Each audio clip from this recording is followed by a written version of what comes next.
आज हम एक कार्यकलाप करने जा रहे हैं जो कि आपकी पुस्तक रिमझिम कक्षा 3 NCERT से लिया गया है और वह है पृष्ठ संख्या 41 पर कहानी बहादुर बिट्टो के बाद। तो चलिए खोलिए उस पृष्ठ संख्या को और शुरू करते हैं काम।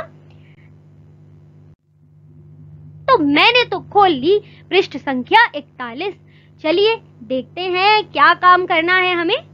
कहानी में तुमने दराती का चित्र देखा। नीचे ऐसे ही कुछ और औजारों के चित्र दिए गए हैं, उन्हें पहचानो और बॉक्स में दिए शब्दों में से सही शब्द ढूंढकर लिखो। तो कहानी में तुमने दराती का चित्र देखा। कौन सी कहानी की बात कर रहे हैं ये लोग? ये बात कर रहे हैं कहानी बहादुर बिट्टो की। तो आपने इस कहानी में दराती का चित्र देखा था? अगर देखा था तो आपको इस चित्र में भी दराती दिख रही होगी। क्या आपको दराती दिख रही है? ये रही दराती, जी हाँ, जिसकी वजह से शेर घबरा गया था। इसे कहते हैं दराती। तो कैसी दिख रही थी दराती? कुछ ऐसी दिख रही थी दराती। तो क्या आपको दराती के उपयोग पता है? क्यों प्रयोग में ली जाती है दराती? तो दराती हाथ से पकड़कर फसल एवं घास आदि काटने के काम आती है और यह एक कृषि उपकरण है। तो किसान इस दराती का प्रयोग करके घास या फसल काटते हैं। तो अब क्या करना था हमें इस कार्यकलाप में? हमें क्या करना था? हमें इस बॉक्स में से नाम ढूंढकर इन औजारों को पहचानना था और उनके नीचे सही नाम लिखना था। तो पहला औजार आपको किसकी तरह लग रहा है? तो पहला औजार है हमारी हथौड़ी। जी हाँ, हथौड़ी। तो किस प्रयोग में आती है हथौड़ी? क्या क्या काम है हथौड़ी के?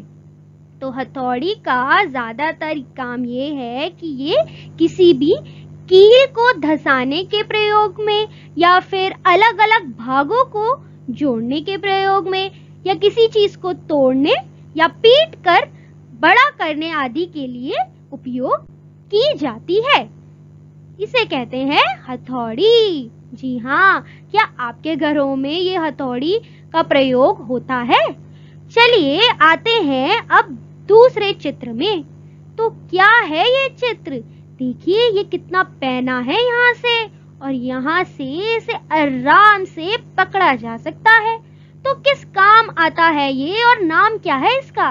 तो इसका नाम है पेचकस। जी हाँ, पेचकस। और किस काम आता है पेचकस? तो ये किसके काम आता है? तो इसकी मदद से कोई भी पेच यानी कि स्क्रू घुसाए या कसे जाते हैं। तो जो बिजली का काम करते हैं ना, ज्यादातर आपने देखा होगा उनके पास ये पेचकस, और नहीं देखा तो ध्यान दीजिएगा अगली बार। अब आते हैं इस औजार पर। तो क्या कहते हैं इस औजार को? सोचिए सोचिए। इस औजार को कहते हैं खुरपी। जी हाँ, खुरपी। और ये ज्यादातर कौन इस्तेमाल करता है? यह ज्यादातर किसान इस्तेमाल करते हैं और इसका काम होता है मिट्टी को उलट पुलट करना। जी हाँ, मिट्टी को उलट पुलट करना। और आप इसका हैंडल देख सकते हैं, ये लकड़ी का बना हुआ है और ये बहुत ही हल्की होती है, इसीलिए ये आसानी से उठाई भी जा सकती है। अब आते हैं इस वाले औजार पर। तो कहीं देखा है आपने ये औजार? क्या कहते हैं इसे? इसे कहते हैं करनी। जी हाँ, करनी। और करनी का इस्तेमाल मिस्त्री लोग करते हैं ज्यादातर सीमेंट को उठाने के लिए और दीवार पर लगाने के लिए। जी हाँ, और क्या क्या हो सकता है इसका इस्तेमाल? और इसका इस्तेमाल हो सकता है खोदने के लिए या किसी चीज को समतल करने के लिए। ठीक है।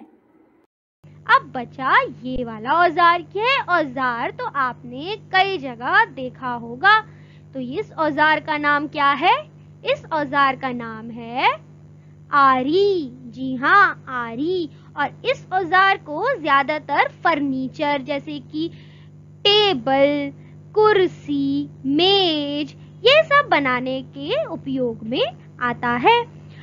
तो इससे बहुत सारी चीजें जैसे लकड़ी या कोई भी अन्य धातु आसानी से काटा जा सकता है। तो आज हमने कितने सारे औजारों के बारे में पढ़ा।